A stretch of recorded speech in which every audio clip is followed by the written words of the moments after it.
Hi, welcome to the Mohua show.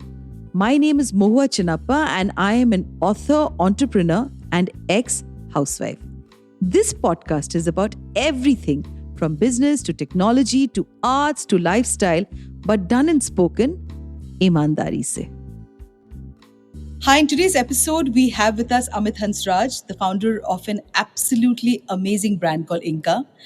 And so Amit is going to tell us, he's a rebooter just like me. So that's why this conversation is extremely, from my heart. So Amit, you need to tell me a little bit about starting your brand INCA among so many other brands in India. Where did you find the courage and at what age did you reboot? Thank you, Mohua, for having me. And this is the first time we kind of are having almost like a face-to-face conversation via technology.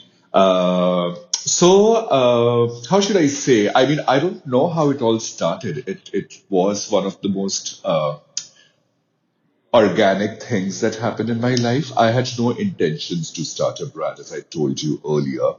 Having said that, I was always in love with fashion and I always wanted to work in fashion ever since I was growing up. But I didn't have a clear answer that, what is it in fashion that I wanted to do? I wanted to actually experience each and every part of it. So that's how my journey started over 20 years ago. And then somehow by the end of 2019, I was feeling a certain fatigue setting in. I felt that I needed to recharge my batteries. I was kind of almost falling out of love with fashion, and I was really, really not very happy with that idea because I didn't know what else to do. So I thought that 2020 is going to be the year where I'm going to take a sabbatical, reboot, recharge my energy, and then get back into fashion. Somehow, as everybody knows, the moment we entered into 2020, lockdown happened. And oh yes, and before that, I was actually living in Mumbai. And in January of 2020, I decided to move back to Delhi. And March, the lockdown happened. For the first month and a half, I was actually okay. I was not getting any FOMO because I'd already chalked out that 2020 is going to be my year of like taking a break. Having said that, I think by the time it was May or June, I was getting restless like everybody else. We didn't know what to do. I was also getting a little bit of professional insecurity was also setting in. I also realized that I had become unemployable because, for various reasons, once you've worked in an industry for 20 plus years, people find it difficult to employ you full time. So all these thoughts were at the back of my mind. Another very interesting thing that when I moved from Bombay to Delhi, my luggage, my stuff got stuck in Bombay because I was like, I'll just organize it. And for the first 2 months, I was just staying with friends and everything. And then I was in this new house that I had rented with absolutely no furniture, maybe like very, very bare minimum basic furniture. It is, I still live in the same house, was a mid-century kind of a house, which I love. I've always loved living in the mid-century kind of homes, which are sadly kind of getting turned into monstrous builder flats now. But anyway, I found one, and so by the time it was May, June, I just to keep myself occupied, I was trying to do different things. I didn't know what to do because everything was shut. What was happening at the same time, I was getting calls from a lot of people. They were getting kind of fired from their jobs because, even the big brands, even the designers were finding it very difficult to retain people with no solution on the horizon, and they had no idea what is going on. So a lot of people. So I got a call from like a tailor master, pattern maker, and he was like, you know what, that I may have to go back to my hometown because there is no employment, and I don't think I'll be able to afford to live in Delhi because I have no job. Simultaneously, there was like a graphic designer who had called me and said if there is any project you would like to do it, blah, blah, blah. And also at the same time, I was also trying to figure out what to do to keep myself occupied. So I thought, okay, so I took photographs of this beautiful old terrazzo flooring in my house and I sent that, emailed it to the graphic designer and I was like, I don't want anything. I just want the same photograph to be converted into a print. I thought I will start by making curtains for my living room because my living room had no curtains at that point of time. He said, fine, it can happen. That was the time I actually realized the benefit of technology because before that I was kind of anti-techie that no, I want to do everything by hand, blah, blah, blah. I think it was VFast, the app. So everything happened via VFast. So the graphic designer made the file. He mailed it to me. I bought the fabric from somebody I knew who had a warehouse in Old Delhi. So he sent it across to me via VFast. I sent it for printing via VFast. So basically I landed up with this 20 meters of this beautifully printed fabric, which matched my floor exactly. And then I thought that maybe instead of making curtains out of it, let me make a few clothes. I also enjoy photography. I have varied interests. So I thought that maybe I will just call one of my friends and do a beautiful shoot of her laying on the floor in the same terrazzo and just out of boredom. I don't know what really happened. I made an Instagram account and I called it INCA. The name INCA has been with me for many, many, I don't know, for as long as I remember, which is, as I told you in a private conversation, means incarnation. Because I am a man of many interests. I like to do multiple things at the same time.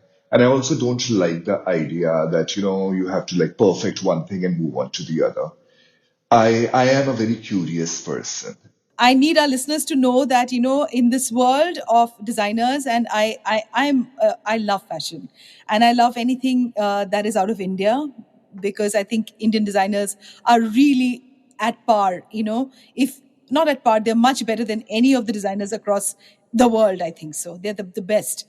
And but so many of them there's so much of snobbery attached with all their art.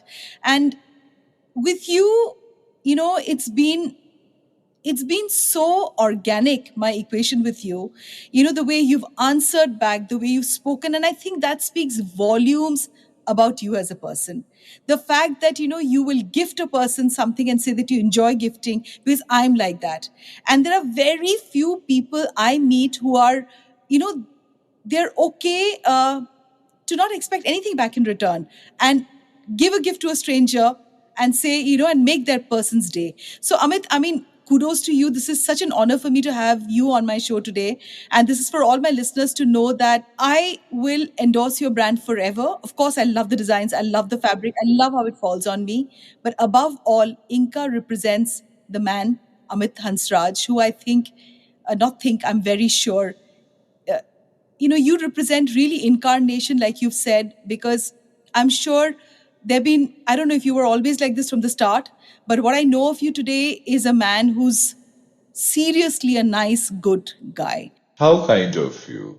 But it's also the energy that I got from you when we spoke for the first time.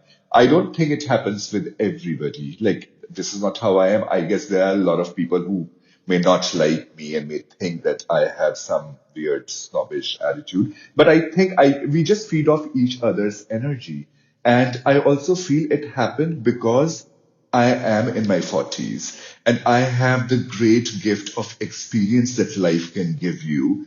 And that's what makes us who we are now. Absolutely. You can say that again and again because I have so many people who ask me. I rebooted also in my 40s and my late 40s, and I often look back and I walked into a technology space of which I wasn't at all aware, right? A podcast is absolutely technical. And, I was not at all on any social media, nothing. And I joined it so late in life. And I just think that this is the right time in my life because the maturity and the grace that comes with life's experiences, battles, rejections, disappointments, and good times is what makes us matured. Not everybody, but I for myself for sure I can say that I have gratitude today for getting the second chance in life. So for me, it was so amazing when you said, because I did not know, I thought Inca was always with you, and you said this is a second calling of yours. So I would love you to tell me a little bit about the brand. I mean, how do you get that fabric so buttery?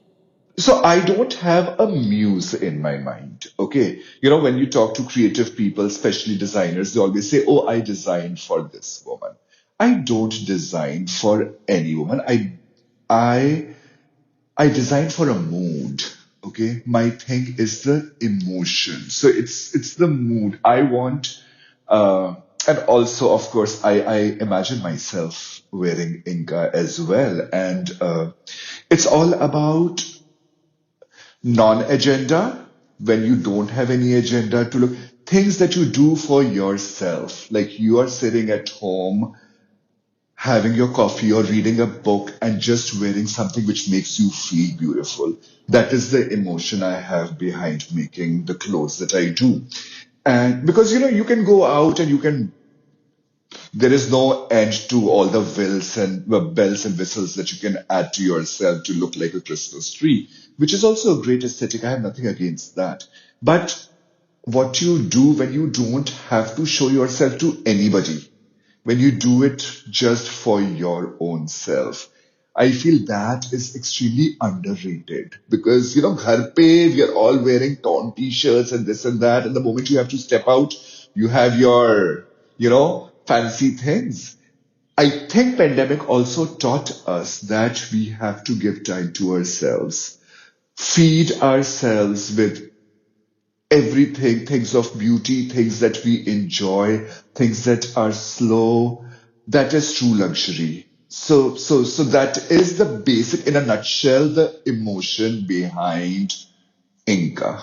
Tell me a little bit about the sensibility, Amit. From whom have you inherited, or was it just natural for you?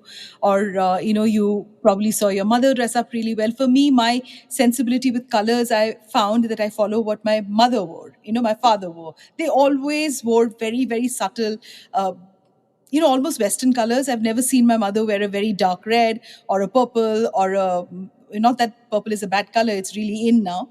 But she's always worn these very subtle shades. So I find myself buying a lot of whites and beiges and grays and blues. So what about you?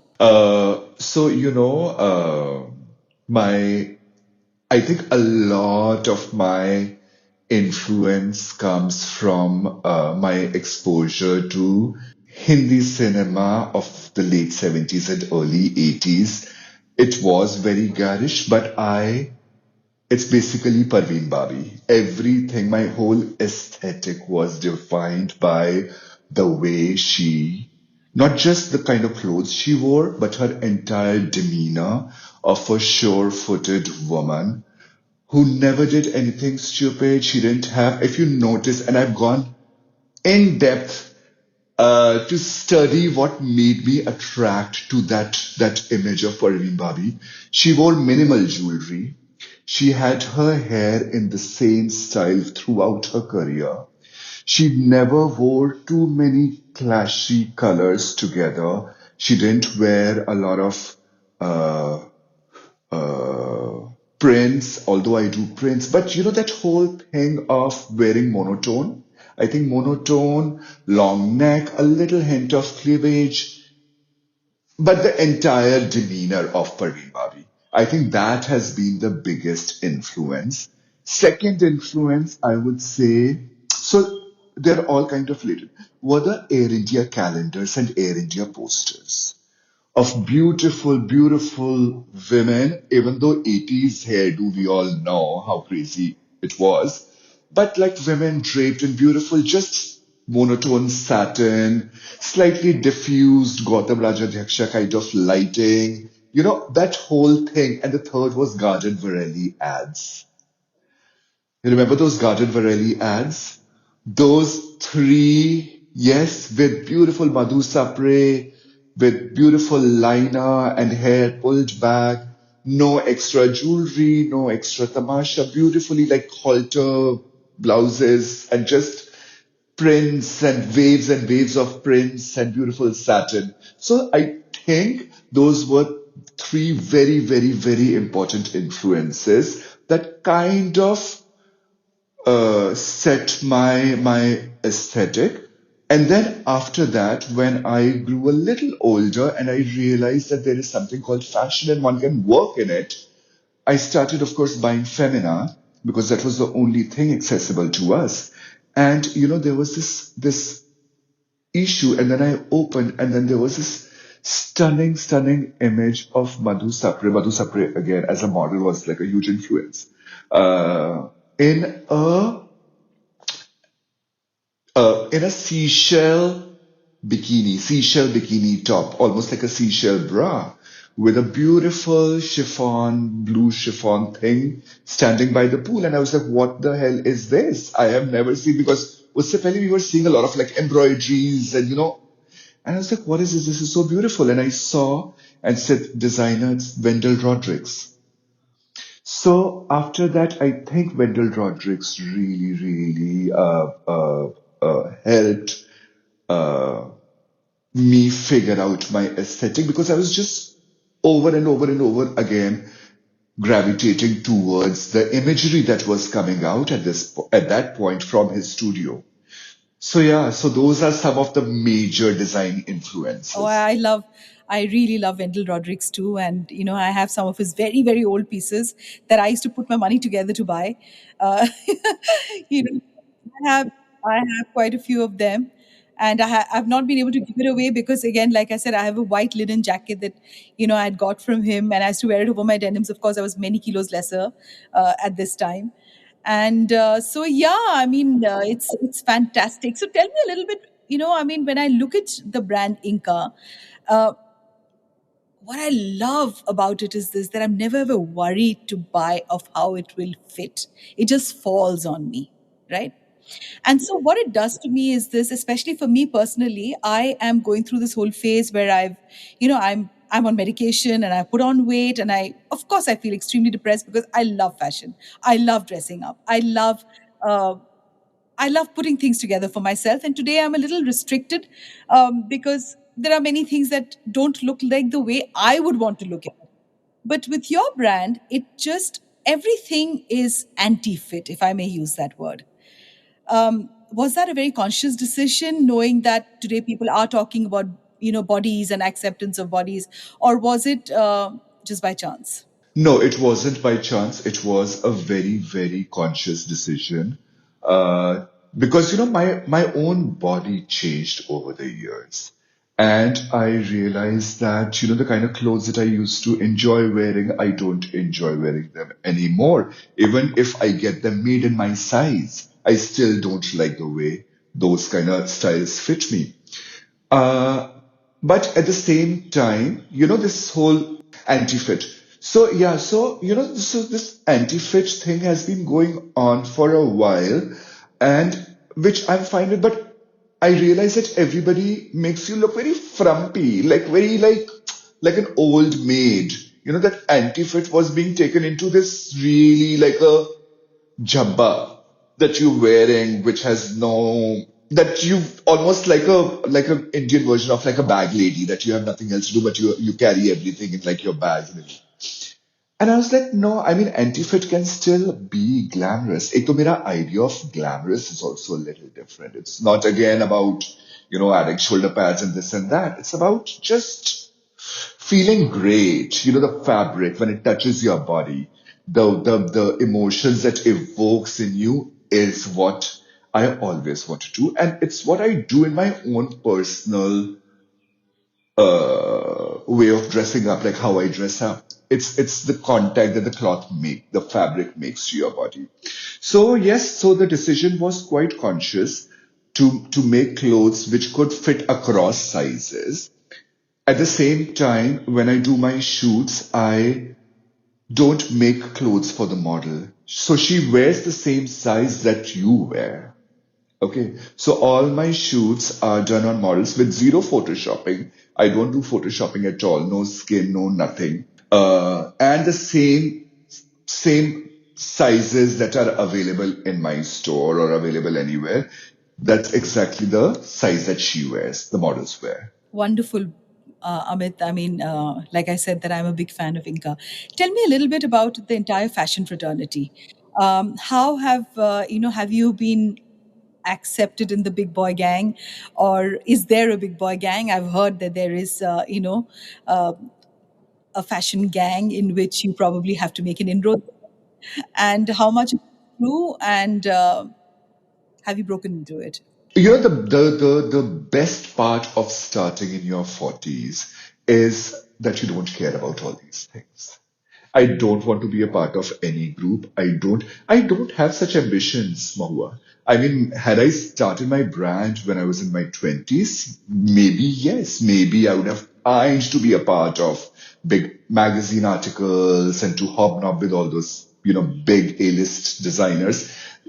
I mean, I'm not doing it. My reasons are different.